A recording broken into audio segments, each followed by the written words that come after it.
Hamma aytadi, kichkina farzandlar erka bo'ladi deyshadi, bilasizmi? Yo'q, ba'zi oilalarda ular prosta bo'ladi. Mana qanday tushuntirsa bo'ladi. Shu mana sipirgi bor, kichkina farzanddan bor, bo'ldi. Ular shu darajada kichkinaki, mana uydagi it ham undan 3 oylik kattada, tushunyapsizlar? Mashlardan haqiqiy mard, jasoratli, shijoatli, yengilmas dastavchi chiqadi. Chunki boshqa hech qaysi farzand kechqurun 1:30 da ertaga ertalab olsa ham oladigan pulni batareykasi uchun magazinga chiqib kelmaydi. Magazin yopilganini bilsa ham. Magazin 2 oy oldin yopilgan.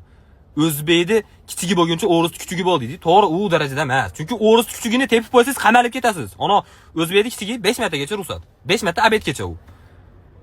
Hech qaysi o'ris o'zidan 1 metr narida turgan pulni olish uchun maktabda o'qib turgan itini chaqirib olmaydi-da. Erikkanidan. Lekin ana yo'q, olib bermayman desa, turib boshqa viloyatgacha quvlab borib urishga erikmaydi. Mana kichkina farzandlarchi kiyimlar eski holatda ishlab chiqariladi deb o'ylaydi. U mayli, bir kun akalaridan so'kish eshitmasa, yangi yil o'lyaptimi deb o'ylaydi ular.